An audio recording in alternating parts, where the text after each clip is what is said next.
Mari kita sama-sama menyiapkan hati kita untuk datang ke hadirat Tuhan dengan penuh ucapan syukur dan terima kasih. Mari kita tundukkan kepala kita sejenak. Kita mau sama-sama kembali merenungkan betapa besar kasih-Nya Tuhan, cintanya Tuhan dalam hidup kita, begitu luar biasa. Terima kasih Tuhan Yesus. Terima kasih buat pagi hari ini Tuhan. Engkau kembali membangunkan kami dalam keadaan sehat. Terima kasih Bapa. Terima kasih Tuhan Yesus. Haleluya. Engkau baik dalam setiap hidup kami Tuhan. Bila ku buka mataku dan lihat wajah-Mu, ku terkagum.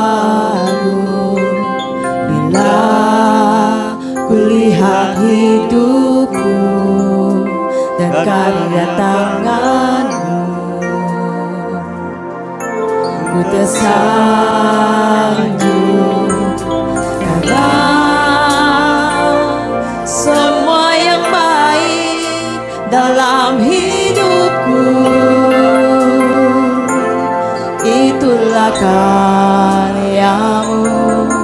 Kau beri kesempatan yang baru dan ku ingin mengenal-Mu Tuhan lebih dalam dari semua yang ku kenal. Tiada kasih yang melebihi-Mu, ku ada untuk menjadi penyembah-Mu. Amin. Katakan sama-sama.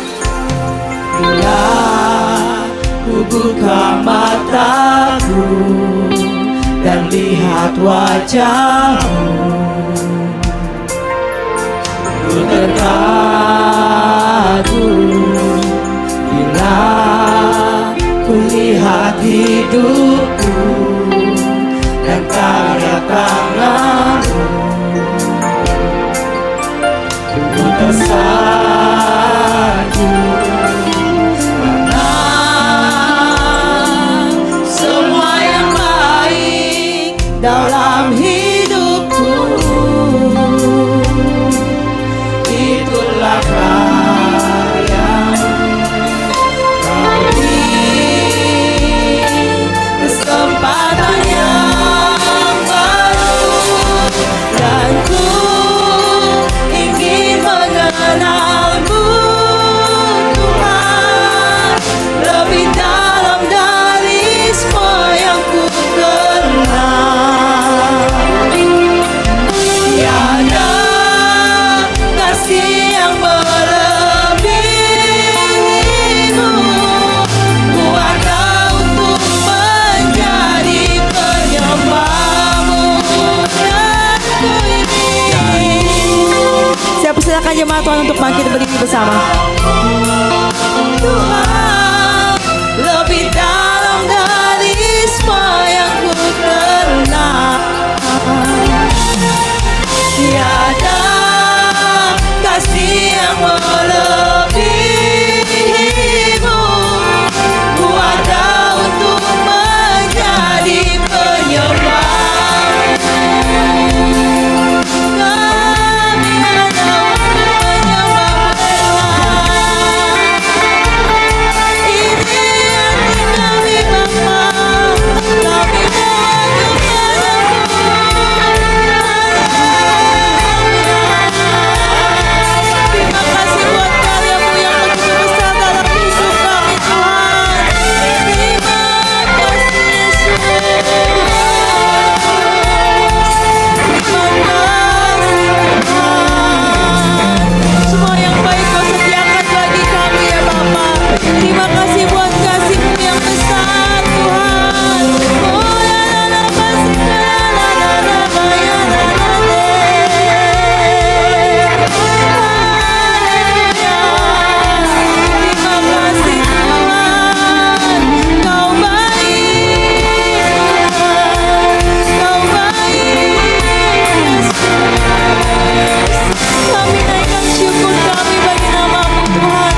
Semua yang baik dalam hidupku, itulah karyamu. Kau beri sempatannya. Katakan karena semua yang baik, karena semua yang baik dalam hidupku, itulah karyamu.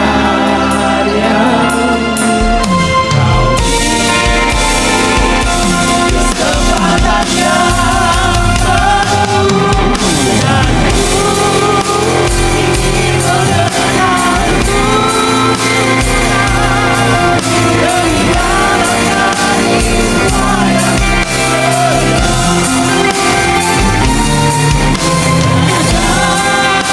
kasih yang melebihimu. Ku ada menjadi penyebab, dan ku ingin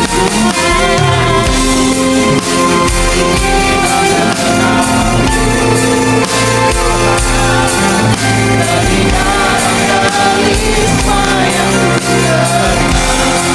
tiada kasih seperti kasih-Mu, Yesus.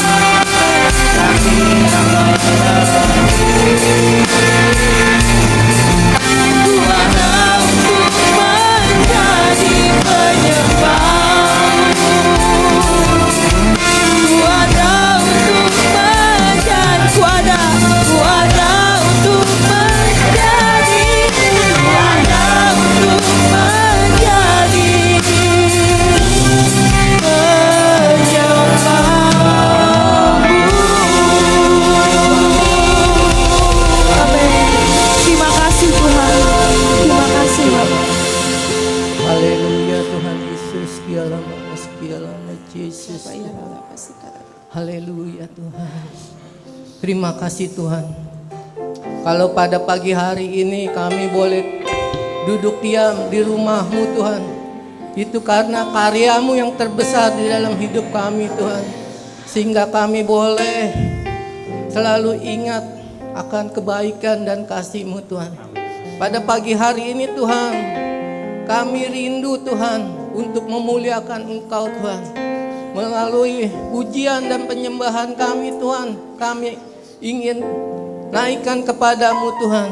Biarlah Tuhan, Engkau tahu Tuhan, di dalam setiap keadaan kami datang ke tempat ini Tuhan, Engkau yang tahu Tuhan. Biarlah Tuhan pada pagi hari ini Tuhan, kami butuh jamahan-Mu Tuhan, kami butuh kasih-Mu Tuhan. Biarlah Tuhan Engkau melepaskan segala beban, apapun yang terjadi di dalam hidup kami Tuhan, sehingga pada pagi hari ini kami boleh bersuka cita menerima kasih yang baru kepada kami Tuhan. Biarlah Tuhan pagi hari ini Engkau ampuni kami semua Tuhan, sehingga kami boleh datang dengan sepenuhnya hati kami Tuhan, sehingga kami boleh menerima apa yang baik daripada Engkau Tuhan. Biarlah Tuhan pada pagi hari ini Tuhan, Engkau berkati Tuhan anak-anak-Mu yang melayani Tuhan. Engkau berikan urapan yang baru Tuhan, sehingga kami pada pagi hari ini kami boleh merasakan kehadiran Tuhan di tempat ini Tuhan. Terima kasih Tuhan, biar Engkau juga urapi hamba-Mu yang memberitakan firman-Mu Tuhan. Biarlah kuasa dari Yang Maha Tinggi, Roh Kudus menyertai di dalam memberitakan firman-Mu Tuhan. Kami yakin dan percaya Tuhan hadir di tengah-tengah kami.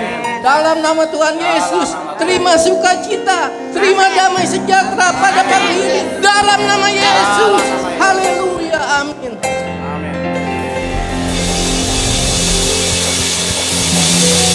Haleluya.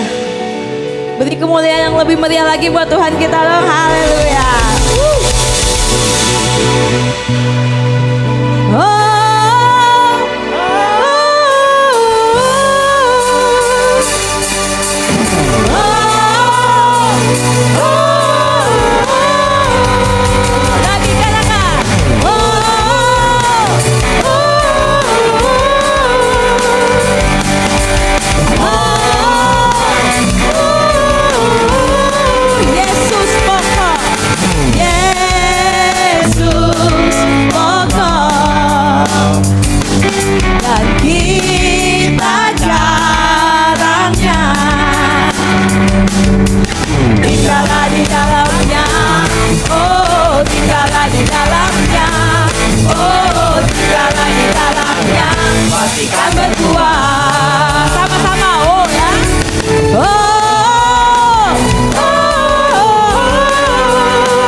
akan berbuah. Sekali lagi katakan, tinggallah di dalamnya.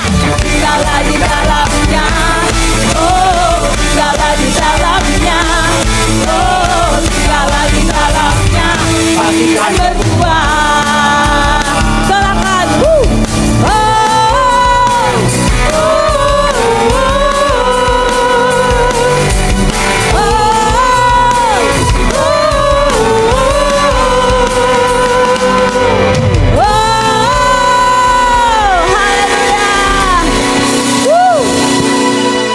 Semua bersuka cita di dalam kasih-Nya Tuhan. Amin. Kasih Allah tak pernah berkesudahan dalam setiap hidup kita. Haleluya.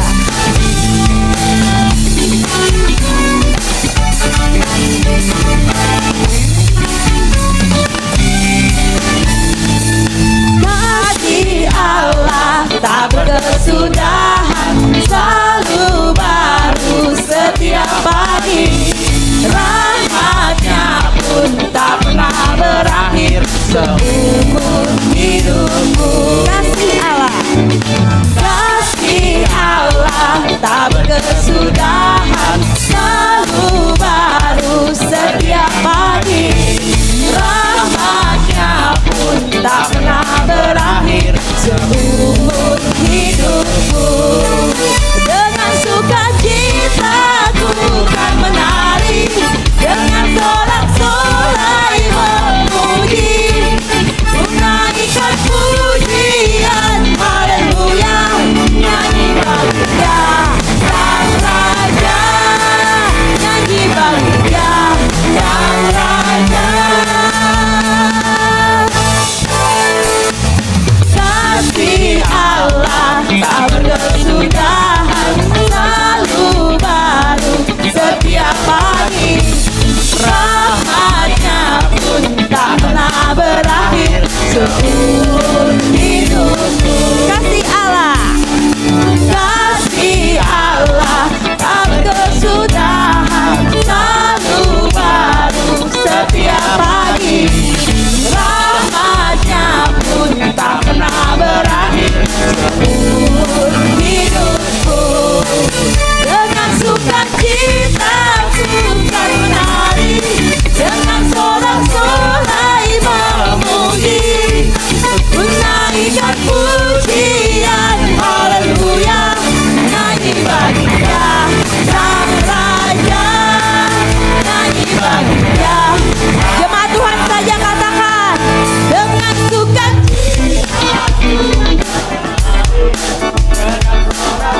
Amin.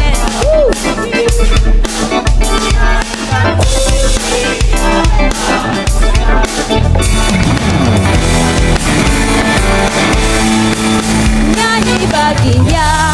Dan sekali lagi katakan, dengan sukacita ku kan menari, dengan sorak-sorai memuji, menaikkan pujian, haleluya, nyanyi bagi Dia Sang Raja, nyanyi bagi Dia Sang Raja, nyanyi bagi Dia Sang Raja.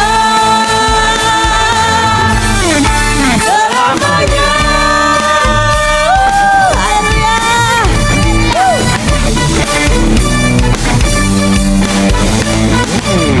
Haleluya. Mari kita berikan tepuk tangan dan sorak-sorai lebih lagi buat Tuhan kita. Haleluya.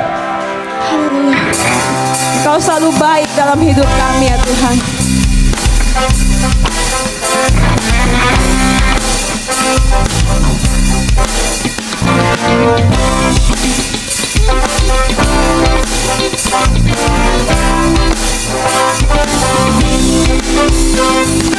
Masuk gerbangnya bersyukur dengan penuh pujian, bersuka di hadiratnya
kembali Bapak Ibu.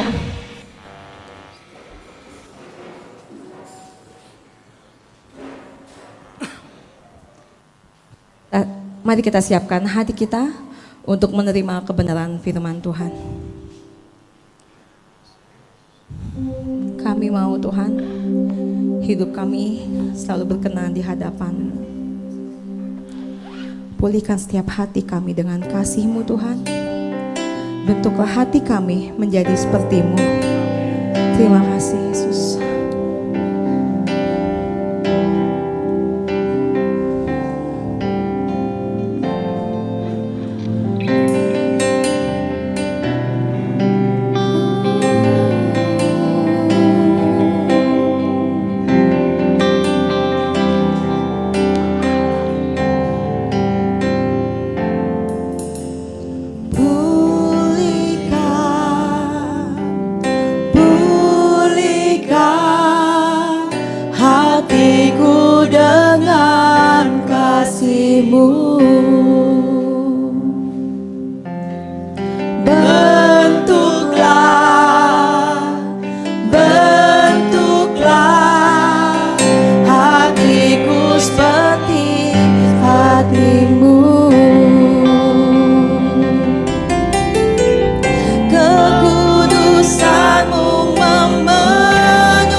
Terima kasih Tuhan, Kau baik Tuhan. Ini hati kami Tuhan, ini hidup kami Tuhan. Kami percaya Tuhan, 2-3 orang berkumpul demi nama-Mu, Engkau ada di tengah kami. Dan kami percaya Tuhan, ketika ada Engkau Tuhan, di mana ada Roh Allah, di situ ada kemerdekaan Tuhan. Biarlah pagi hari ini kami semua boleh dimerdekakan oleh firman-Mu Tuhan, dipulihkan oleh firman-Mu Tuhan. Kau sangat baik Tuhan, hamba-Mu hanya instrumen-Mu, hanya alat-Mu. Tapi biarlah Tuhan sembunyikan hamba-Mu di balik kayu salib-Mu, dan Tuhan yang beracara dengan setiap umat-Mu, anak-anak-Mu di tempat ini. Kami sungguh bersyukur Tuhan, dan kami belajar bersama-sama firman-Mu. Demi satu nama yang kami tinggikan, Yesus di atas segalanya. Gereja yang siap untuk mendengarkan firman Tuhan, sama-sama katakan amin.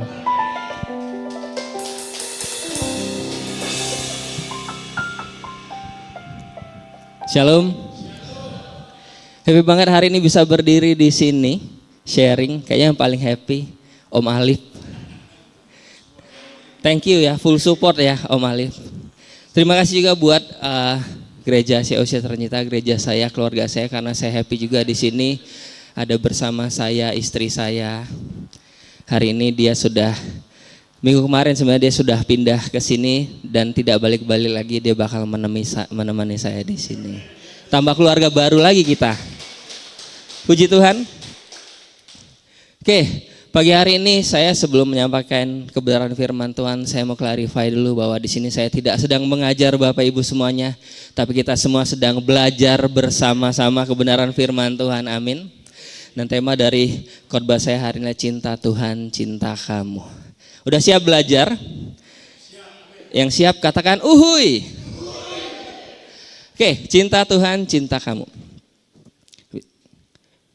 Ini arah kemana nih? Ke bawah ya. Sorry ya. Maklum masih belajar makanya. Oke, nggak apa-apa kalau nggak dibantu dari belakang. Oke. Kita masuk ke ayatnya di Matius, next di Matius 22 ayat 37 sampai 39 berkata seperti ini.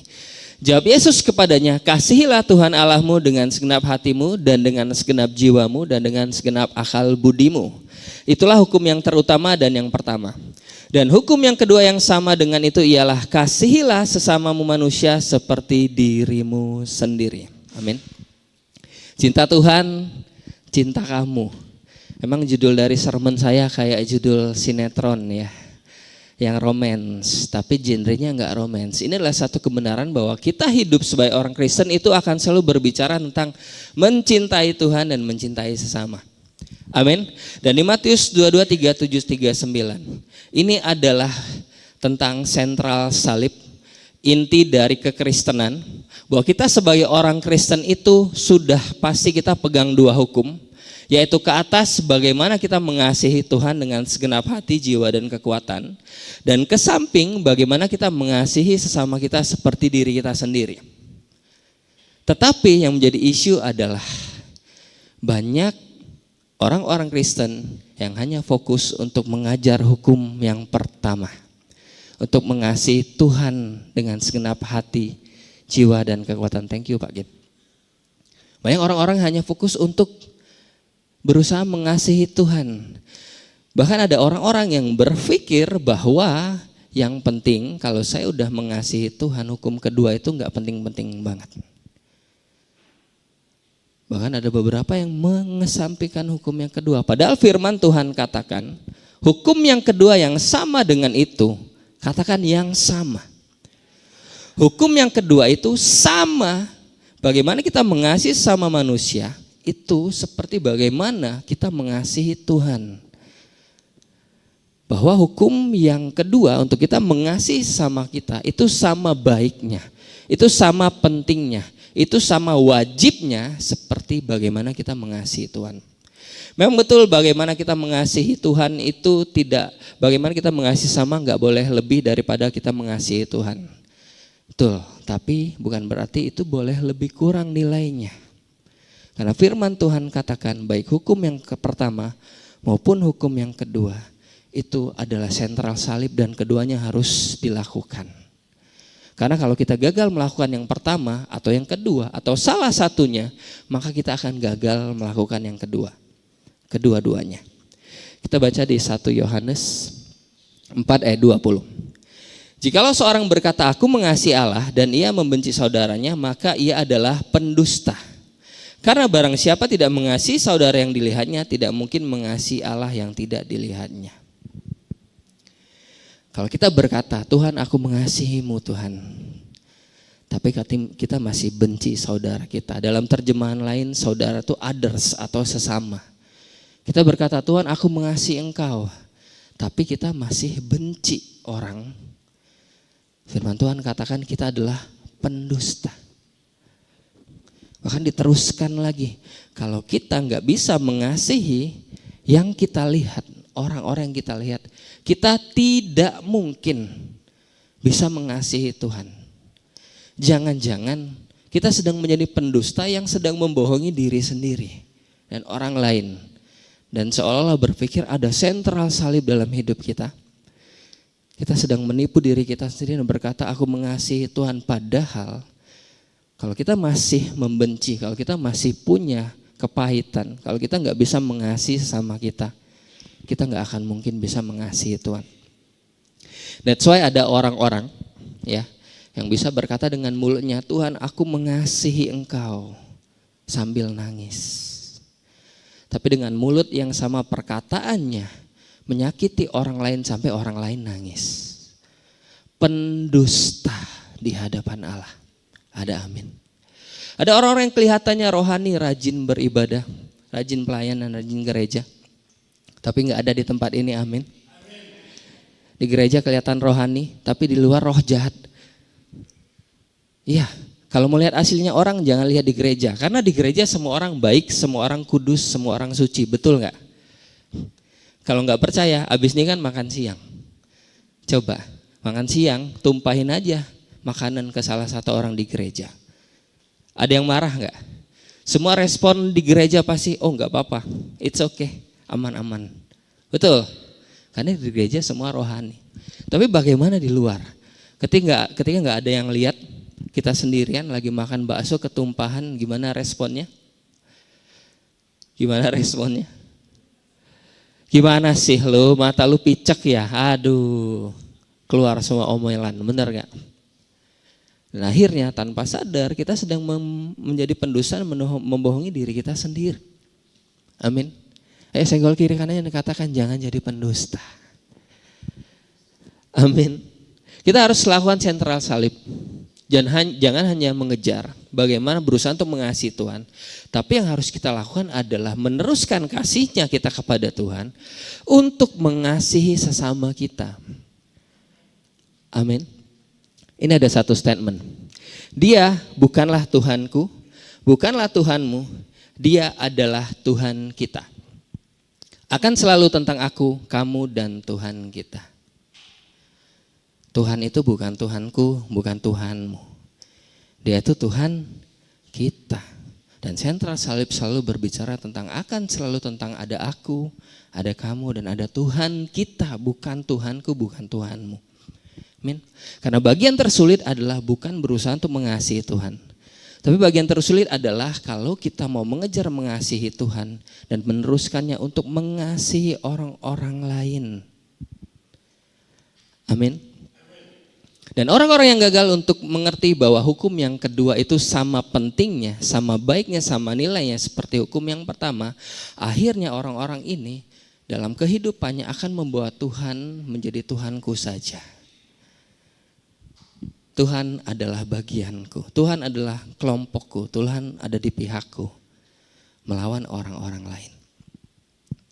That's why ada orang-orang yang gagal memahami bahwa hukum yang kedua untuk mengasihi sama, itu kayak kita harus mengasihi Tuhan. Akhirnya ketika ada konflik, siapa yang pernah berkonflik? Saya pernah. Semua orang pasti pernah berkonflik, kenapa? Karena kita manusia harus saling menggesek untuk dipertajam. Gak usah di luar, di dalam gereja juga bisa terjadi, amin. Sama jemaat, suami dan istri menantu dan mertua, saudara dengan ipar, teman, sahabat, semua bisa berkonflik. Dan biasanya ketika konflik terjadi, apa yang terjadi? Kita orang Kristen berdoa, betul nggak? Suami lagi berantem sama istrinya, suami berdoa, Tuhan, betul kan? Tuhan, aku berantem sama istriku, aku marah sama dia Tuhan. Istriku kelewatan Tuhan. Tiap hari istriku Tuhan, paket COD-nya datang. Saya yang harus bayar Tuhan. Saya marah Tuhan, saya mengasihi dia. Tapi Tuhan, saya ampuni dia. Biarlah Tuhan yang kasih dia pelajaran, Tuhan yang didik dia. Kelihatannya rohani enggak? Tapi yang terjadi sebenarnya sang suami sedang mengajak Tuhan di pihak dia melawan istrinya. Betul? Para istri? Istri juga berdoa dong, Tuhan, aku berantem sama suamiku. Suamiku kasar sama aku, marah, aku kecewa, aku terluka Tuhan. Tapi aku tetap mengasihi dia. Tapi Tuhan, biarlah Tuhan yang kasih pelajaran ke dia. Biar dia bertobat. Seolah-olah rohani, tapi si istri saat itu sedang mengajak Tuhan untuk di pihaknya melawan suaminya. Yang bingung kan Tuhan, bener gak? Tinggal adu-aduan doa aja kan suami sama istri. Mungkin kelihatannya seperti bercanda, tapi itu kerap kali terjadi bagi orang Kristen. Bagaimana kamu mendoakan mungkin sedang berkonflik antara sesama jemaat di gereja, saudara ipar, mertua menantu, keluarga, saudara, teman-teman. Dan kerap kali kita membawa Tuhan untuk di pihak kita ngelawan orang lain. Gara-gara kita gagal memahami bahwa mengasihi sesama itu adalah yang sama pentingnya dan wajibnya seperti mengasihi Tuhan.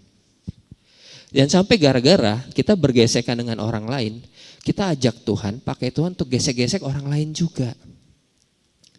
Dan itu hal yang salah. Amin. Karena itu pahamilah bagaimana seharusnya kita sebagai orang Kristen memegang kedua hukum ini dengan benar. Karena ini bukan tentang aku, kamu, aku dan Tuhanku yang melawan kamu. Sentral salib itu tidak hanya berbicara tentang bayang hubungan kita dengan Tuhan, tapi bagaimana aku, kamu, dan Tuhan kita. Bagaimana hubungan kita dengan orang lain yang kadang di dalamnya itu selalu ada salahnya, tapi juga ada baiknya. Amin. Pagi hari ini saya berdoa semuanya kita mau belajar sama-sama untuk bisa melakukan hal yang Tuhan minta, untuk tidak hanya mengasihi Tuhan dengan segenap hati, tapi belajar untuk mengasihi sesama. Kita belajar dari 3 bab yang akan saya bahas. Yang pertama adalah tentang aku. Tentang aku ini adalah statement yang harus kita lakukan, yaitu salahnya aku akan kuingat. Yuk katakan sama-sama, pegang dirinya, salahnya aku akan kuingat. Salahnya aku akan kuingat. Supaya kita nggak merasa kita tuh benar-benar banget, supaya kita tahu bahwa kita tuh nggak sempurna.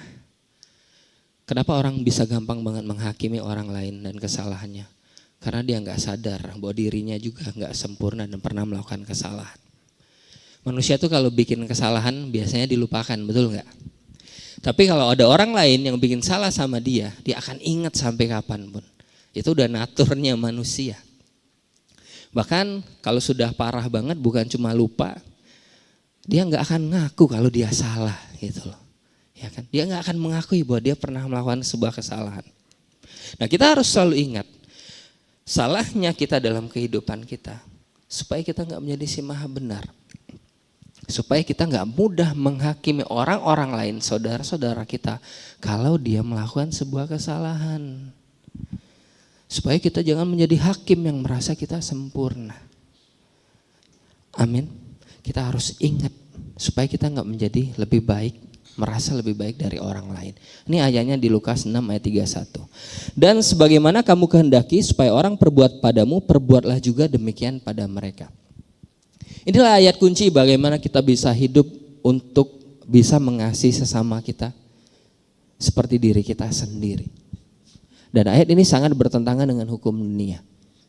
Kalau dunia ini mengajarkan apapun yang orang lain lakukan padamu, lakukan juga seperti itu. Betul nggak? Jadi kalau ada orang yang nyakitin kita, balas. Ada orang yang merendahkan kita, balas. Orang yang menginjak-injak kita, balas. Betul? Tapi dunia ini mengajarkan kenapa? Itu benar, itu baik. Supaya apa? Kita jangan ditinjak-injak orang. Kita harus bisa stand untuk diri kita. Tuh. Akhirnya kita yang tadinya korban ujung-ujung jadi pelaku. Karena kita disakiti, akhirnya kita menyakiti. Padahal firman Tuhan katakan kita nggak boleh balas yang jahat dengan yang jahat. Kalau kita balas yang jahat dengan yang jahat, artinya kita sudah menjadi kejahatan itu sendiri. Pendusta di hadapan Allah.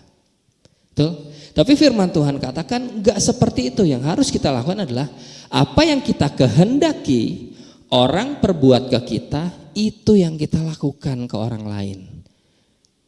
Jadi kalau kita, adakah di antara kita yang saat ini berharap mempunyai kehendak orang lain nyakitin kita, lukain kita, benci kita? Tidak, betul kan? Jangan lakukan juga pada orang lain. Kalau yang kita kehendaki adalah orang mengasihi kita, orang nolong kita, orang menghormati kita, lakukan juga kepada sesama kita seperti itu. Itu adalah kuncinya. Amin. Kita harus terus ingat bahwa kita juga pernah bikin salah. Jadi kalau kita sudah melakukan kesalahan, yang kita kehendaki adalah Tuhan mengampuni kita. Yang kita kehendaki adalah orang-orang tetap menerima kita, tetap kasih kita kesempatan, tetap rangkul kita. Maka yang harus kita lakukan adalah terhadap sesamanya kita juga lakukan hal yang sama. Amin. Karena kita hidup di dalam dunia yang dimana kita harus saling bergesekan. Kalau kita nggak mau orang benci kita waktu kita lakukan sebuah kesalahan, jadi jangan benci orang kalau orang juga melakukan kesalahan dalam hidupmu. Amin. Karena mau nggak mau kita harus digesek. Karena apa? Kita juga pernah salah. Amin. Suami itu terus ingat kesalahan pada istri. Siapa yang suami istri? Siapa yang pernah berantem? Siapa yang sering berantem?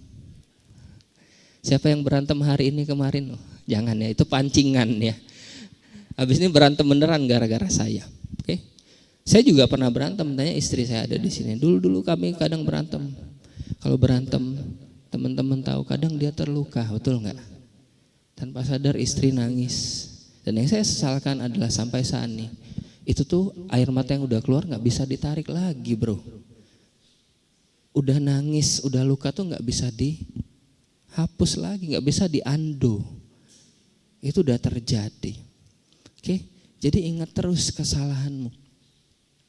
Supaya apa? Kita berawas-awas dan kita nggak melakukan kesalahan yang lain. Ada amin? Saya tinggal di apartemen. Biasanya kalau saya ada waktu, saya akan nge-gym, saya exercise. Ya. Saya biasanya exercise itu cuma 2. Kalau nggak treadmill, indoor running, habis itu saya squat. Nah, pernah suatu ketika saya sedang squat, biasanya kalau squat saya akan pakai headset, saya akan cari tempat paling di pojok, paling sepi. Kenapa? Saya nggak mau diganggu. Saya dengerin musik, setelah itu saya ambil dumbbell 1 dan saya akan squat. Saya akan cari tempat paling sepi. Saya ingat sekali waktu itu saya pernah squat, sedang saya squat seperti ini, ya. Tiba-tiba saya merasakan ada yang nyolek saya. Ada yang nyolek saya noleh. Ternyata yang nyolek saya adalah perempuan, masih muda, casingnya bagus. Dia pakai baju fitness. Pokoknya bagi laki-laki itu pemandangan yang mantap. Karena saya laki-laki normal ya. Oke, setelah itu saya lihat tidak ada orang, dia sendiri nyamperin saya, nyolek saya. Habis nyolek saya, yang dia lakukan adalah dia duduk di alat di tempat saya berdiri. Terus dia langsung ajarin saya, dong, ini gimana caranya. Saya mulai merasa ada yang tidak beres. Lihat dong ke sekitar tempat gym itu nggak sempit, luas gitu loh. Ada banyak alat yang lain dan saya lihat ada orang-orang banyak di situ. Saya udah di paling pojok, tempat paling sepi, kok dia nyamperin saya. Tapi saya berusaha untuk positive thinking. Jadi yang saya lakukan, saya setting alatnya, setelah itu saya tinggalin. Saya nggak ladenin. Karena kalau saya ladenin bisa bahaya. Saya setting alatnya, saya pakai headset, saya squat kembali, saya cari tempat yang lebih sepi. Akhirnya nggak lama beneran si cewek ini keluar, cabut beneran dari tempatnya. Keluar pintu cabut. Mungkin dia merasa malu. Oke, pada waktu itu mudah sekali untuk saya bisa jatuh dalam sebuah kesalahan. Itu udah di depan mata, benar nggak? Kalau saya ladenin dari ngobrol, ngajarin, apalagi istri saya pada waktu itu belum datang bergabung bersama saya tinggal bawa dia ke atas bisa. Tapi saya nggak melakukan itu. Bagaimana mungkin saya berdosa kepada Tuhan dengan menyakiti istri saya? Yang terngiang-ngiang adalah wajah istri saya nangis. Waktu saya pernah berantem sama dia. Kita kalau salah, ingat terus supaya kita jangan sampai melakukan kesalahan lain. Amin.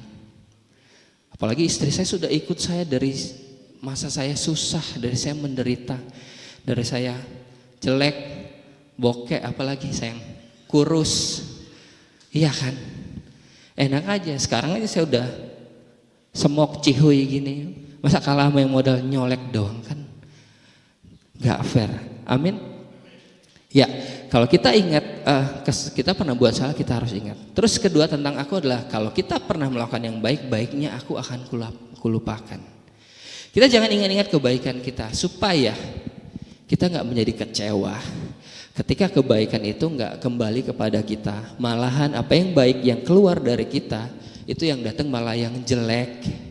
Benar nggak? Air susu dibalas dengan air mata. Iya kan? Nangis.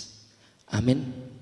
Kita baca ayatnya di Matius 6 ayat 3. Tapi jika engkau memberi sedekah, janganlah diketahui tangan kirimu apa yang diperbuat tangan kananmu.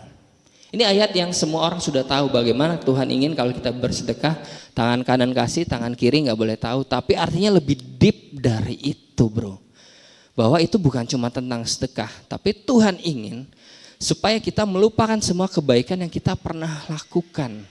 Artinya apa? Tangan kanan kasih, tangan kiri nggak boleh tahu. Padahal dalam satu tubuh artinya kalau kita melakukan kebaikan langsung lupakan.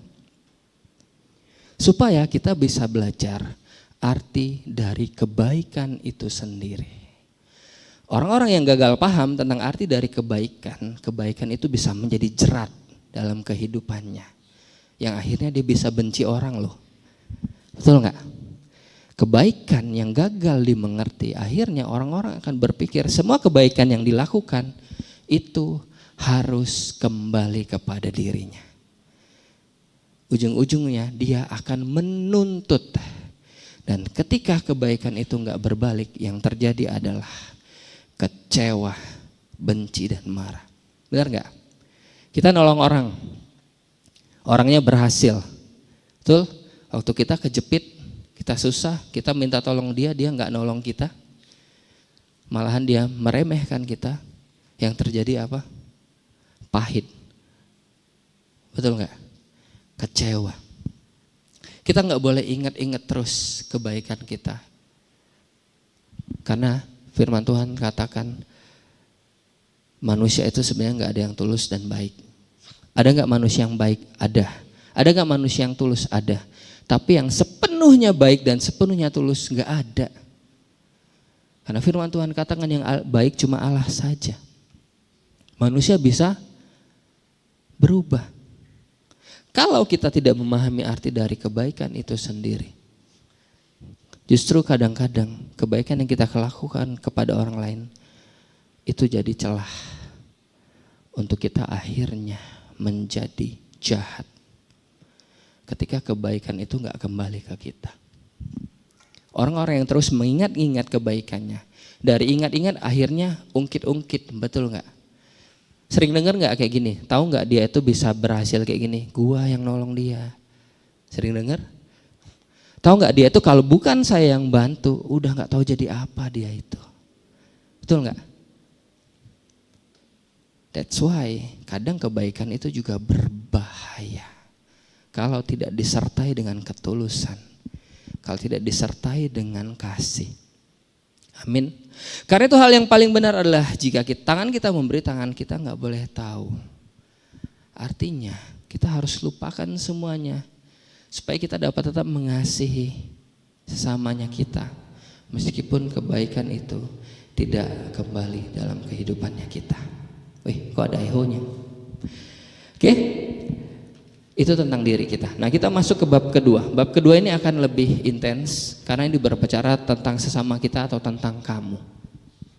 Nah, di sini saya ingin mengajak Bapak Ibu semuanya, sebelum kita masuk pembahasan bab 2, saya ingin pikirkan orang-orang yang mungkin saat ini pernah melakukan hal-hal yang salah atau hal yang baik dalam kehidupanmu. Pikirkan orang-orang tersebut. Dan saya tidak mau sekedar sermon ini berlalu, tapi saya mau ada pemulihan. Pikirkan orang-orang itu dan katakan, ini bakalan tentang kamu. Katakan dalam hatimu, ini bakalan tentang kamu, bro. Ini bakalan tentang kamu, sis. Ya, tentang kamu. Yang pertama adalah baiknya kamu akan selalu ingat.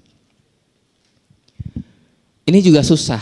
Kita tuh selalu susah untuk mengingat kebaikan yang orang lain pernah lakukan. Kita selalu biasanya ingat yang jelek-jeleknya saja. Tapi kita harus ingat perbuatan baik yang orang lain lakukan kepada kita, supaya kita dapat tetap mengasihi, supaya kita dapat tetap nggak kecewa kalau suatu saat orang-orang yang tadi yang pernah baik sama kita di kedepannya, di kemudian hari, itu justru orang itu bakal melukai dan mengecewakan kita. Karena manusia nggak ada yang sepenuhnya baik. Manusia bisa berubah. Benar nggak? Hari ini baik belum tentu besok. Ini ayatnya di Roma 3 ayat 12. Semua orang telah menyeleweng, mereka semua tidak berguna, tidak ada yang berbuat baik, seorang pun tidak. Ini adalah kesaksian firman mengenai manusia. Firman Tuhan mengatakan ketika Yesus ditanya, tidak perlu Tuhan Yesus tidak perlu kesaksian mengenai manusia karena Tuhan tahu manusia itu seperti apa. Bahkan di Roma dikatakan tidak ada yang berbuat baik, semua orang menyeleweng. Semua orang itu siapa? Saya dan Bapak Ibu semuanya. Kita nggak ada yang benar-benar baik. Kalau ada orang yang berkata aku benar-benar baik dan tulus, itu adalah orang yang paling sombong. Karena tidak ada yang baik kecuali Allah saja. Amin. Kita hanya baik kalau keadaan kita baik. Kalau kita kejepit belum tentu kita jadi orang baik. Kalau kita disakiti belum tentu kita jadi orang baik. Karena manusia bisa berubah. Dan tapi kesaksian firman mengenai manusia ini itu bukan berarti untuk kita saling menghakimi. Tapi supaya kita tuh saling mengerti, supaya kita mampu untuk tetap mengasihi karena kita sadar baik aku maupun kamu, kita semua, suami maupun istri, saudara maupun ipar, anak maupun menantu, mertua, bahkan orang-orang di gereja, kita semua gak ada yang sempurna. Amin.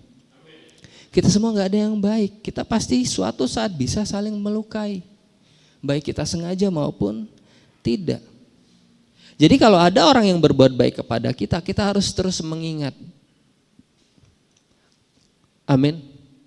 Kita harus terus ingat kebaikan yang orang pernah lakukan pada kita, karena jangan sampai satu kesalahan yang terjadi di kemudian hari itu menghapus 10 kebaikan yang pernah kita terima. Jangan sampai kita akhirnya benci orang. Dan ketika kita membenci, kita menjadi pendusta di hadapan Allah. Amin. Banyak banget amin terus dari tadi saya. Oke. Ingatan tentang kebaikan mereka lah. Karena gini loh, justru ingatan tentang kebaikan yang kita terima dari orang lain itu yang memampukan kita untuk bisa melakukan hukum yang kedua, untuk mengasihi sesama kita. Bahkan ketika ke depannya orang-orang yang kita sudah percayai, orang-orang yang kita sudah sayangi, orang-orang yang kita andalkan mengecewakan kita, kita masih bisa tetap mengasihi mereka. Setidaknya kita dapat berkata, karena mereka pernah baik loh sama aku. Mereka pernah baik sama aku. Dan kita akhirnya bisa mengampuni salahnya mereka. Oke, kita harus terus mengingat kebaikan yang orang lain lakukan pada kita, supaya kita terus bisa melihat sisi baiknya orang lain daripada menghakimi sisi jahatnya. Oke? Kita harus terus ingat bahwa ada orang pernah melakukan hal-hal yang baik. Adakah? Ada orangnya? Kalau ada, pikirkan, katakan iya ya, kamu pernah baik. Walaupun kamu juga pernah salah, aku ingat baiknya kamu, aku mengasihi kamu. Oke? Tentang kamu yang kedua adalah salahnya kamu akan kumaafkan. Nah ini yang berat biasanya. Coba bayangkan benar-benar orang-orang yang kamu benci. Orang-orang yang sudah melukai, menyakitimu, keluargamu, orang-orang yang kamu cintai. Orang-orang yang kamu gak suka. Orang-orang yang membuat kamu nangis. Pagi hari ini ambil kesempatan ini, ngomong sama Tuhan, kasih aku kekuatan untuk bisa ngomong. Bayangkan wajahnya dan katakan, salahnya kamu pagi ini, bukan besok, bukan nanti, akan kumaafkan. Karena ketika kita memaafkan orang lain, sebenarnya kita sedang di waktu yang bersamaan memulihkan diri kita sendiri. Amin, supaya kita bisa move on. Di Lukas 6 ayat 37, janganlah kamu menghakimi, maka kamu pun tidak akan dihakimi, dan janganlah kamu menghukum, maka kamu pun tidak akan dihukum. Ampunilah dan kamu akan diampuni. Jangan menghakimi, jangan menghukum jika ada yang berbuat salah dalam hidupmu. Karena seringkali kita udah bergereja, kita udah melayani, kita jemaat Tuhan, kita pakai salib dan kita mengaku mengenal Kristus, tapi kita masih sering melibatkan Tuhan dalam bencinya kita. Kita masih sering melibatkan Tuhan dalam dendamnya kita, melibatkan Tuhan dalam pahitnya kita. Dan saya pun juga pernah mengalami di mana saya melibatkan Tuhan dalam bencinya saya, pahitnya saya. Bukan pada orang jauh, pada papa saya sendiri. Saya lahir dari keluarga yang jelek, broken. Papa mama saya tidak harmonis. Papa saya pengangguran, kerjanya cuma judi. Kami hidup miskin, susah. Yang kerja mama saya. Semua dijual sama papa saya, rumah. Apapun dijual sampai kami hidup menggelandang kemana-mana, menumpang. Mama saya kerja banting tulang jadi apapun. Jadi tukang suruh, jadi tukang cuci, jadi tukang dibantu-bantu. Apapun dia lakukan, bahkan pekerjaan paling hina untuk menghidupi kami. Kami 5 saudara. Dan saya tumbuh sebagai pribadi yang menyayangi mama saya sekali, sangat menyayangi mama saya, tapi benci papa saya. Ya. Dan saya terus berpikir bahwa nasib buruk, nasib jelek, penderitaan yang saya terima itu karena papa saya. Saya tumbuh dengan begitu benci dia. Walaupun kami sepanjang hidup kami tetap tinggal bersama. Saya ingat ada beberapa momen-momen di mana itu sangat membekas dan membuat trauma dalam hidup saya. Saya pernah 2 kali kabur dari rumah. Bukan saya sih, keluarga saya. Yang pertama karena papa saya itu berjudi, utang judi, pinjem uang sama rentenir. Ngerti gak rentenir? Tahu ya, rentenir. Terus karena dia gak bisa bayar, dia kabur keluar kota, tinggalin kami. Akhirnya suatu malam rentenir datang bawa preman gedor-gedor rumah, mau terobos masuk. Yang kami lakukan, saya, mama saya dan saudara saya, kami matiin semua lampu, kami diem, kami gak buat suara. Takut, nangis, waktu itu saya masih kecil banget. Gemeteran, diteror. Saya cuma berpikir waktu itu saya punya cici 2. Bagaimana kalau cici saya diapa-apain sama preman-preman ini? Itu menambah kebencian saya sama papa saya. Terus ada peristiwa juga kedua, saya ingat sekali waktu saya masih kelas 1 SMP. Tengah malam yang dilakukan papa saya adalah dia ngasah golok. Mau menghabisi kami. Benar-benar dibutakan oleh yang jahat. Karena beberapa waktu sebelumnya tuh kondisi sudah memanas. Kalau keluarga lagi ribut berantem, pasti selalu 2 sisi, mama dan anak-anaknya versus papa saya. Dan puncaknya malam itu, tengah malam dia ngasah golok. Mama saya yang kebangun, ngelihat papa saya, dia nggak pakai babi bu, langsung ajak kami bangunin anak-anak, buka pintu samping, kami lari kocar-kacir. Saya ingat sekali waktu itu tengah malam, saya bahkan nggak tahu pakai baju gak, mungkin saya pakai kaos dalam, saya nggak pakai sandal. Kami ingat banget waktu itu kami jalan tanpa tujuan tengah malam, nggak tahu arah kemana, jalan aja takut. Makanya sampai saya tumbuh dengan minder dan dada saya tuh sering ngerasa deg-degan karena trauma di masa lalu pada waktu itu sebelum saya dipulihkan. Wah, kami lari, kami kocar-kacir. Walaupun akhirnya kami tinggal bersama lagi. Itu ajaibnya Tuhan. Ya. Meskipun di tengah kondisi seperti itu, kami pasti rujuk lagi. Tinggal bersama lagi. Ada satu peristiwa di mana ketika saya lulus SMA umur 17 tahun waktu itu, kondisi juga sedang panas. Terus papa saya berantem sama mama saya, dia mau pukul mama saya, akhirnya saya yang maju. Saya udah nggak tahan, pada waktu itu saya maju, saya dorong papa saya dan katakan, saya bunuh kamu hari ini. Saya udah nggak tahan waktu itu. Saya coba bilang, saya bunuh kamu hari ini, mati kamu di tangan saya hari ini. Wow. Dan akhirnya yang terjadi, kami cabut lagi dari rumah. Saya udah gelap mata waktu itu, saya berpikir ya udahlah, saya masih muda. Kalaupun saya masuk penjara, nanti tunggu keluar, saya baru menata masa depan saya. Setidaknya keluarga saya dibebaskan dari si jahat ini. Tapi anehnya Tuhan, berapa bulan setelah itu balik lagi kami ke rumah, rujuk lagi. Walaupun kondisinya dingin. Tanpa orang tahu, cuma setiap kali saya ngelihat dia, saya nggak tegur dia, saya nggak ajak dia ngobrol, saya diemin, saya cuekin di dalam rumah itu. Saya cuma berharap orang ini kapan matinya. Saya cuma terus berharap orang kapan cepat matinya. Dan saya tumbuh dengan perasaan seperti itu. Bahkan sampai saya kenal Tuhan. Saya nggak kenal Tuhan dari kecil. Saya kenal Tuhan usia saya 22 tahun. 22 tahun saya ketemu istri saya yang mengenalkan saya kepada Kristus. Dia yang bawa saya kepada gereja. That's why I love her so much. Saya sangat menyayangi istri saya. Dia yang bawa saya kenal Tuhan dan bertobat. Dan bahkan masa-masa saya bertobat, saya sudah melayani, saya sudah bergereja, saya sudah berjemaat di salah satu gereja lokal. Saya udah bilang saya kenal Tuhan. Tiap kali saya doa yang saya lakukan adalah, Tuhan buat papa saya bertobat, ubah papa saya. Tuhan sambil ubah papa saya, buat papa saya bertobat, ubah papa saya. Tapi ketika saya berdoa ada satu momen di mana saya keras banget, hati saya tuh menegur diri saya sendiri dan berkata, kamu yang berubah, kamu.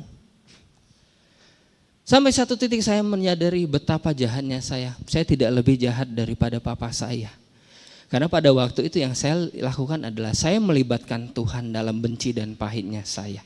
Saya mengajak Tuhan di pihak saya untuk ngelawan papa saya sendiri. Saya melihat dia sebagai orang yang jahat.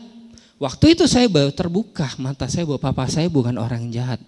Papa saya bukan orang yang jahat, papa saya orang yang butuh Tuhan. Dan saya yang pada waktu itu sudah bergereja, sudah melayani, ngomongnya aku mengasihi Tuhan. Tapi malah bukan mengasihi papa saya, bukan meneruskan kasih saya kepada Tuhan untuk mengasihi dia. Yang saya lakukan malah saya lempar dia pakai batu. Saya lempar dia dengan doa-doa untuk mencelakakan dia.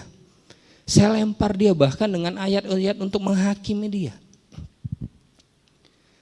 Saya sudah menjadi pendusta sekian lama yang berkata aku mengasihi Tuhan padahal omong kosong. Karena saya waktu itu masih benci papa saya. Amin. Jadi yang saya lakukan akhirnya saya mulai berubah, saya mulai bertobat. Saya mulai ajak dia ngobrol, saya mulai melakukan fungsi saya sebagai anak. Saya mulai dari hal kecil, kalau saya makan saya panggil dia, "Pa, makan." Saya mau keluar, saya panggil dia, "Pa, saya keluar dulu." Dan Tuhan Yesus Maha Baik. Saya masih merasakan bagaimana papa saya menjadi orang yang lebih baik, dia gak berjudi lagi, dia bahkan bekerja. Bahkan Tuhan izinkan pekerjaannya itu, Tuhan izinkan menjadi berkat untuk memberkati kami semua. Mungkin papa saya gak sempurna, tapi dia sudah jauh lebih baik. Saya merasakan bagaimana momen-momen manis bersama dia. Ketika ada anak Tuhan yang memutuskan untuk tidak hanya menjadi pendusta dan berkata mengasihi Tuhan tapi benci, tapi meneruskan kasihnya Tuhan untuk mengasihi orang lain. Papa saya baru meninggal 2 tahun lalu. Kurang lebih 2 tahun ya sayang ya. Kurang lebih 2 tahun yang lalu. Wah, kalau ditanya saya sayang gak sama dia? Saya sayang banget sama papa saya. Sayang banget. Minggu kemarin ngerayain apa? Father's Day, betul gak? Nangis saya kangen sama dia. Sorry ya. Saya memang kadang kalau ingat dia nangis. Kalau ditanya, kalau misalnya bisa ulang waktu, apakah saya mau papa yang lain? Saya enggak, saya mau tetap dia. Karena dia adalah papa yang terbaik yang Tuhan berikan dalam kehidupan saya.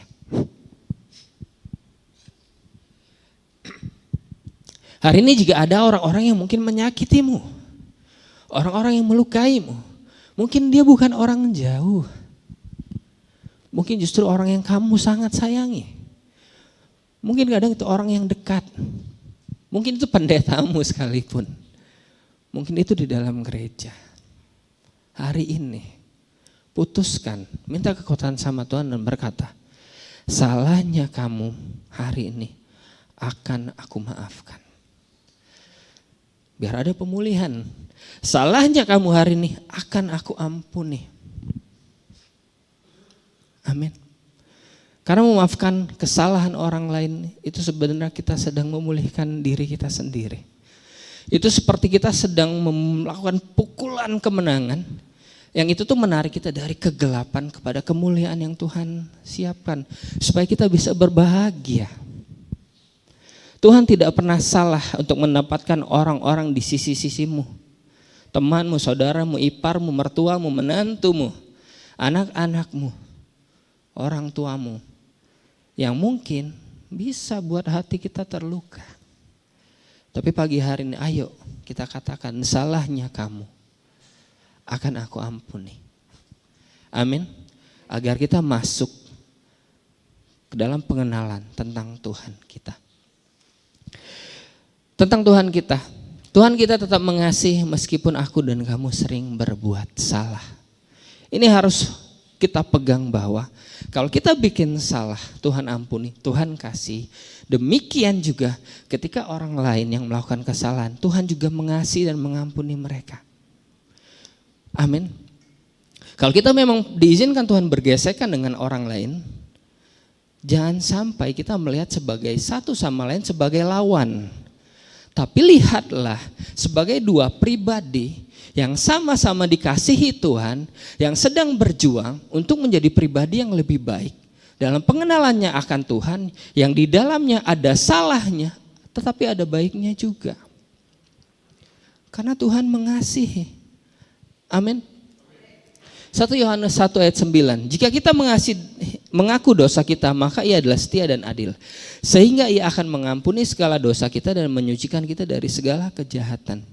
Ini adalah janji Tuhan tentang pengampunan yang begitu besar yang menunjukkan betapa kasihnya Tuhan dalam hidup kita. Tapi ayat ini gak cuma buat kita saja. Ayat ini juga buat orang-orang yang kamu benci. Ayat ini juga buat orang-orang yang kamu gak sukai. Ayat ini juga buat orang-orang yang mungkin sudah melukai kamu. Amin. Tuhan juga mengasihi mereka. Next tentang Tuhan adalah Tuhan kita mengasihi kamu, aku pun juga akan mengasihimu. Yohanes 15 ayat 12. Inilah perintahku, yaitu supaya kamu saling mengasihi seperti aku telah mengasihi. Tuhan mengasihimu, aku pun juga akan mengasihimu. Jika memang ada orang-orang yang terlintas dalam pikiran Bapak Ibu saat ini, ayo katakan ini, Tuhan juga mengasihimu, aku pun juga akan mengasihimu. Karena at the end of the day, jika kita beneran mengasihi Tuhan, kita harus nurut sama firman Tuhan untuk mengasihi seperti Tuhan mengasihi dia. Betul gak? Jadi jangan sampai kita bawa Tuhan untuk benci orang yang kita benci. Tuhan gak bisa lakukan itu. Jangan kita bawa Tuhan untuk menyakiti orang-orang yang menyakiti kita. Tuhan gak bisa lakukan itu. Yang bisa kita lakukan adalah kita yang ikut Tuhan untuk mengasihi mereka seperti Tuhan mengasihi. Amin. Dan yang terakhir adalah Tuhan kita mengasihi, maka aku tidak akan membenci. Yesaya 49 ayat 15-16. Dapatkah seorang perempuan melupakan bayinya sehingga ia tidak menyayangi anak dari kandungannya sekalipun dia melupakannya? Aku tidak akan melupakan engkau, Tuhan. Lihat, aku telah melukiskan engkau di telapak tanganku, tembok-tembokmu tetap di ruang mataku. Firman Tuhan menggambarkan, dapatkah seorang perempuan melupakan bayinya? Bisa. That's why tadi di awal saya katakan gak ada manusia yang benar-benar sempurna dan baik. Jadi dapatkah orang-orang di gereja, mungkin orang tuamu, mungkin pendetamu, mungkin menantumu, mungkin mertuamu, mungkin saudara, mungkin suami, mungkin istrimu, melukaimu, merendahkanmu, atau membuat engkau terluka? Jawabannya bisa. Tapi sekalipun iya, ada Tuhan yang selalu ada di sisinya kita, yang memberikan kita kekuatan untuk kita bisa mengasihi seperti Tuhan mengasihi. Kita harus dapat berkata, Tuhan, karena engkau mengasihi, maka aku tidak akan membenci. Supaya kita dapat terus move on, supaya kita dapat hidup bahagia. Amin. Siapa yang mau hidupnya bahagia? Jangan benci orang. Oke? Saya akan tutup dengan ini, ada suatu quotes closing statement. Saya bisa undang tim PW maju ke depan. God loves all the people. God loves the people we don't. God loves the people we hate. We cannot loving God without loving people. Tuhan mengasihi semua orang. Tuhan mengasihi semua orang. Katakan, Tuhan mengasihi semua orang. Orang-orang yang kita nggak suka, Tuhan mengasihi mereka. Orang-orang yang kita benci, Tuhan mengasihi mereka. Orang-orang yang menyakiti, melukai kita, Tuhan mengasihi mereka. Dan kita nggak mungkin bisa mengasihi Tuhan kalau kita nggak mengasihi sesama kita. Kita hanya sedang berusaha untuk mengejar itu. Saya tutup kembali lagi ke judul khotbah saya. Untuk kita dapat berkata, aku cinta Tuhan, cinta kamu. Mari saya undang semuanya bisa tundukkan kepala, pejamkan matamu. Saya ingin ambil momen ini. Jangan lihat saya, jangan lihat kiri kanan. Tundukkan kepalamu, pejamkan matamu. Jika hari-hari ini mungkin tidak ada yang tahu, tapi Tuhan tahu bahwa ada yang harus dipulihkan dalam kehidupan kita. Kalau masih ada orang-orang yang mungkin telah menyakiti kita dan setiap kali kita mengingatnya, hati ini rasanya sesak dan sakit. Jika ada orang-orang yang masih kita benci dan kita berkata, Tuhan, ternyata selama ini aku belum benar-benar mengasihimu, karena aku gak bisa mengasihi orang-orang di sekitarku yang Tuhan taruh. Pakai momen ini untuk ingat-ingat. Bayangkan orang tersebut. Release blessing, release forgiveness. Lepaskan pengampunan. Lepaskan dari hatimu. Agar kehidupanmu bisa dipulihkan. Dan jika Bapak Ibu mau, bangkit berdiri dari tempat dudukmu dan nyanyikan lagu ini sebagai doa dan katakan, pulihkan, pulihkan Tuhan. Haleluya. Terima kasih Tuhan.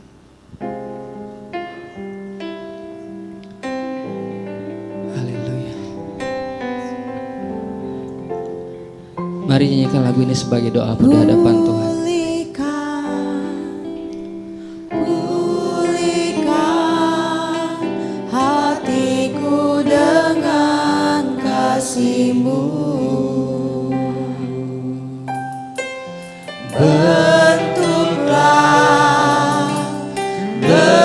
Bentuklah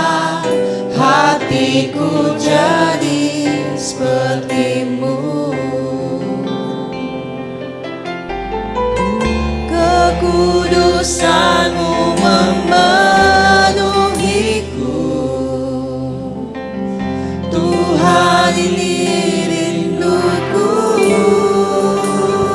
Katakan pulihkan. Pulihkan hatiku dengan kasih-Mu. Bentuklah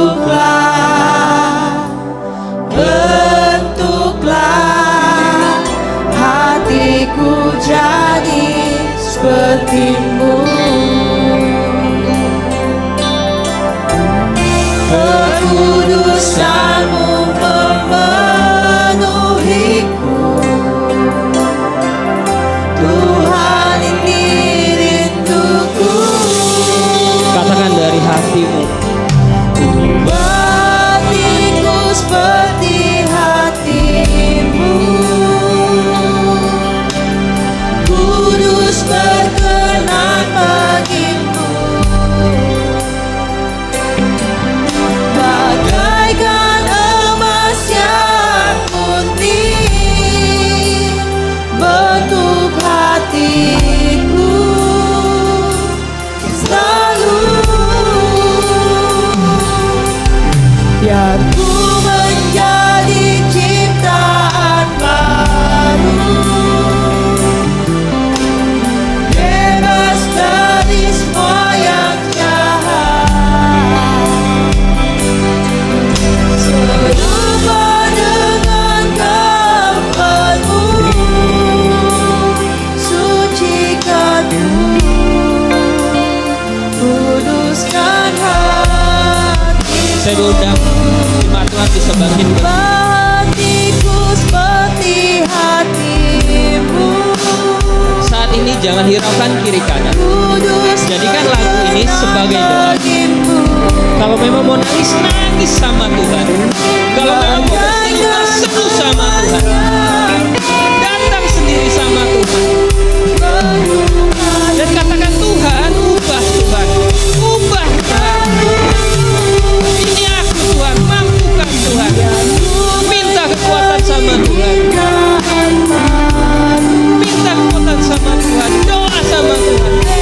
Pribadi lepas pribadi. Biar ada pemulihan hari ini terjadi. Haleluya.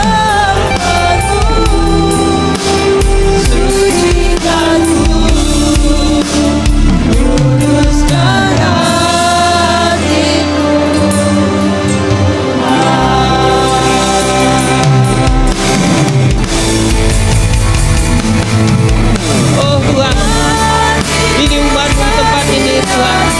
Kami hamba berdoa Tuhan buat gereja-Mu di tempat ini Tuhan. Setiap kami yang sedang dalam pergumulan, setiap kami yang masih berjuang Tuhan untuk bisa mengasihi dan mengasihi sama. Jika masih ada luka yang belum pulih, jika masih ada sakit yang dirasakan Tuhan, biarlah pagi hari ini Tuhan, Tuhan pulihkan, Tuhan pulihkan Tuhan hati setiap umat. Dan biarlah setiap oleh penciptaan Tuhan, oleh karena Engkau Tuhan, bukan memang, bukan lagi, tapi pagi ini Tuhan, lawan umat-Mu, lawan umat, lawan Yesus. Biarlah Engkau bekerja Tuhan. Kasih lahir umat yang sudah benar, beres Tuhan.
terjadi pada hati kami saat ini.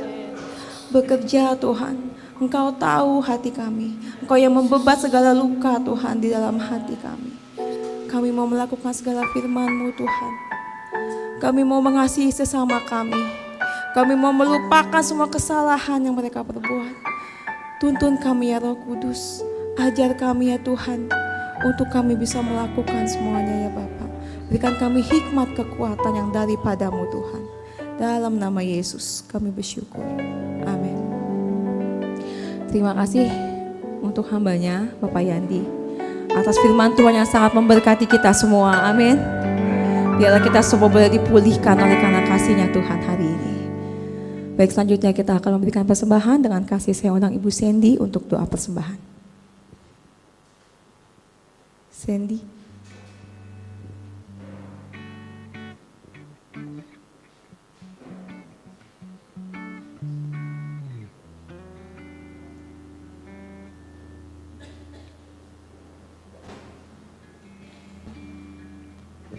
Mari Bapak Ibu kita bersatu dalam doa.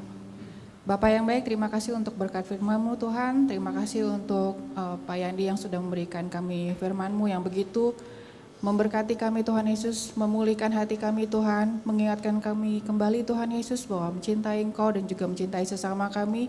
Terutama Tuhan untuk saudara-saudara kami yang ada di gereja-Mu ini Tuhan, yang sama-sama melayani Engkau Tuhan, biarlah kami memiliki hati untuk satu sama lain Tuhan, mengasihi sebagai keluarga-Mu di tempat ini Tuhan Yesus. Terima kasih Bapak, Kau berkati keluarganya, Kau berkati istrinya, Kau berkati anaknya, semua yang dia usahakan Tuhan Yesus jadikan berhasil. Jadikan juga dia berkat dimanapun dia berada Tuhan Yesus, dan membawa banyak jiwa untuk bisa mengenal Engkau dengan lebih baik lagi Tuhan Yesus. Sekarang kami akan memberikan sebagian dari yang kami miliki Tuhan, apa yang sudah Engkau berkati kepada kami, dan kami akan memberikan kembali untuk pekerjaan-Mu di gereja-Mu Tuhan Yesus. Kau berkati, sucikan dan kuduskan persembahan kami Tuhan, biar dapat menjadi berkat dan kemuliaan nama-Mu di tempat ini. Kami siap memberi dengan hati kami yang sukacita Bapa. Dalam nama Tuhan Yesus kami berdoa, haleluya, amin. Selamat memberi, Tuhan Yesus memberkati.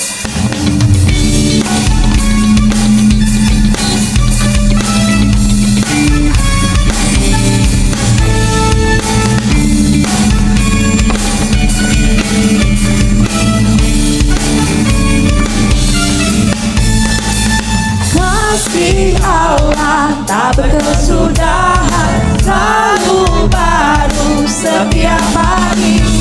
Rahmat-Nya pun tak pernah berakhir seumur hidupku. Kasih Allah tak berkesudahan, selalu baru setiap hari. Rahmat-Nya pun tak pernah berakhir seumur hidupku. Dengan sukacita ku kan menari, dengan sorak-sorai memuji, menaikkan pujian haleluya, nyanyi bagi Dia Sang Raja, nyanyi bagi Dia Sang Raja, nyanyi bagi Dia Sang Raja selamanya.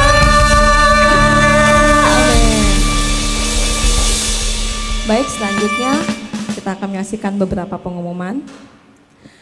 Baik, kembali kami ingatkan dalam rangka ulang tahun WOC yang ketiga, kita akan adakan wisata edukasi yaitu ke Museum Alkitab dan juga Museum Fathahilah dengan biaya 50.000 per orang.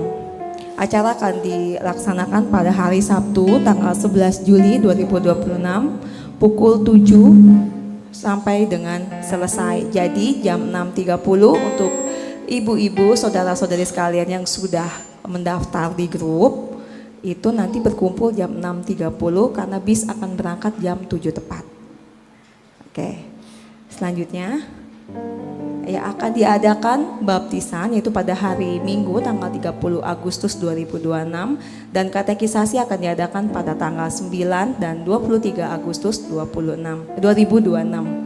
Untuk pendaftaran bisa menghubungi Ibu Junkian pada nomor telepon yang tertera. pada pengumuman. Selanjutnya. Oke, cukup, ibadah kita sudah selesai. Saya undang Bapak Joko untuk menutup ibadah kita.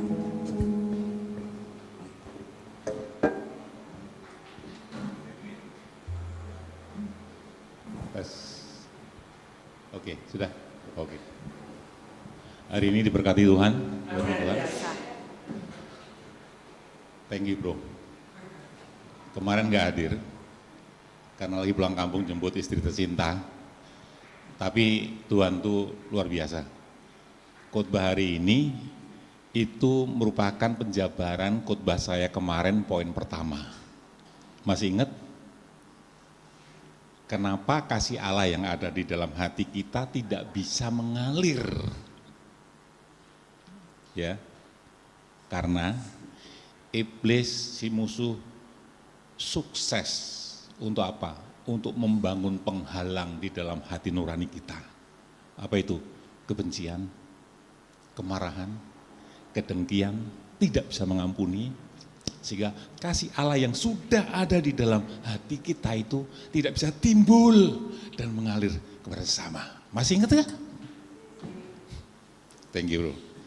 Kita nggak janjian ya, tapi khotbahmu hari ini menjelaskan poin pertama khotbah kemarin itu.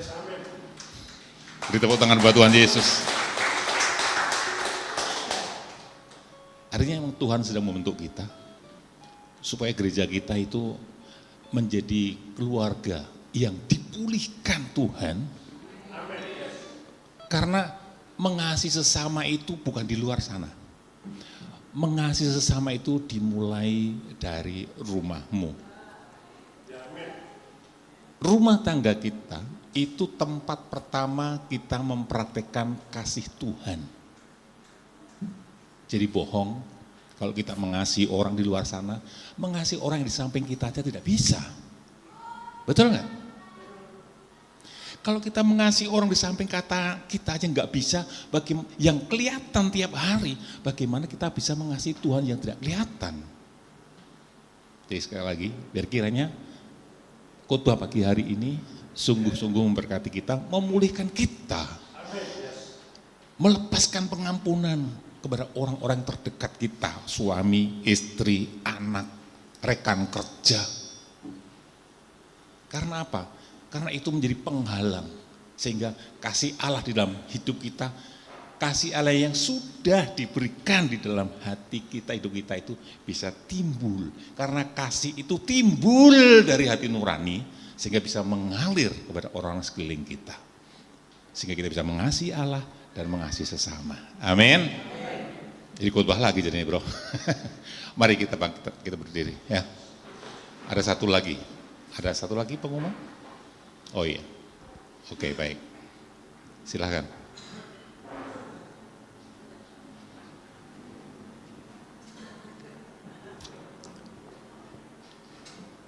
Oke, Bapak Ibu boleh duduk kembali. Ada satu yang ketinggalan. Ada yang ketinggalan.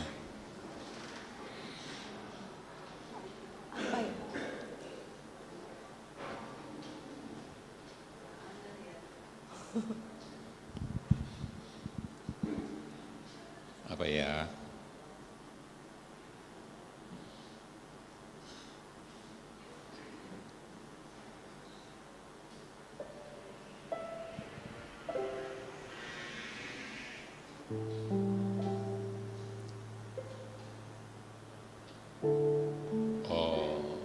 Happy birthday. Iya. Bagi yang ulang tahun minggu ini, bulan ini, Pak Edi, Jesslyn, Pak Antoni, Pak Hendrawin, Bung Amos,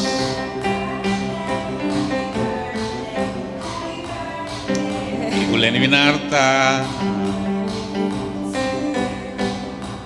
Bu Lili, oke, Sanjaya Gotama, oh banyak banget nih hari ini.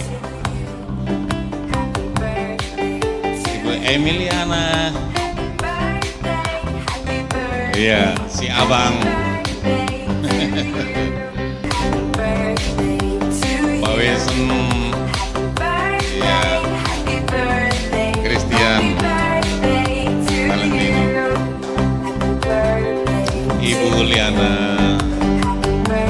Ibu Andi,